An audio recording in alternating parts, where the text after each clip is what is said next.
Should have cleaned your gun for coming in my house, homeboy.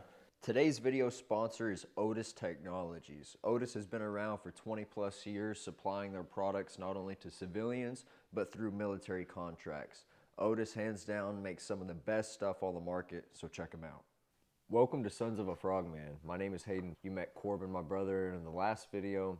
Today we're going to be going over the Infitac FMP13 Armor Footprint Pistol Thermal. So this is something that I wasn't quite sure how I was going to like when we first got our hands on it, but after messing around with it, testing it in different environments, seeing the availability of the different color patterns and reticle options, it's really starting to grow on me, especially on a rifle setup like this.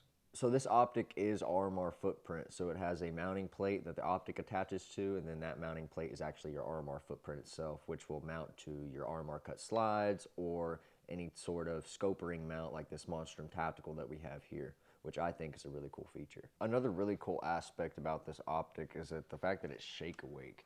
And not only is it shake awake, the sensitivity of that shake awake is much greater than things like the Holosun or the Trijicon Armor, at least in my opinion and experience so far. So one of the really cool aspects that I think sets this optic apart from many of those on the market today is not only is it touchscreen, but you can change to the reticle type and the reticle color. So as you can see, I have a green EOTech style chevron with a center dot. Now I have a standard 6 MOA single dot. I have a smaller EOTech chevron. And now if I swipe the opposite way, left to right, it changes it from green to black, black to white, and white to red. This optic offers 4 different color palettes.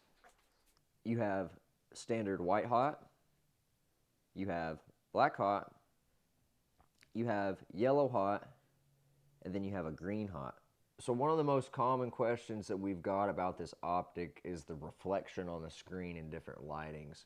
In our experience so far, any glare or anything like that has been very, very minimal, especially in brighter conditions.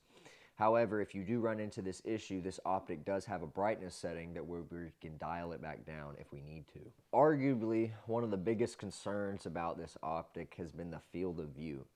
Now, in my experience with different types of thermals, the field of view is generally limited to a certain degree, and this is no different. That being said, the field of view on this optic is actually really, really good. I was very impressed with how far I could actually view inside of the screen. You have to understand that a thermal of any type is not a fix-all. Night vision is not a fix-all. It's gear that we can implement and use to achieve our mission, but it does not negate our tactics or how we go about using said gear. Just because I have this is not going to mean I'm going to survive in a CQB situation if my tactics are not sound. If y'all are interested in checking this particular optic or any other product that Infitac makes, be sure to check the description below. The link will be there. Let us know in the comments what you think overall. Have a great day. See you next time, and God bless.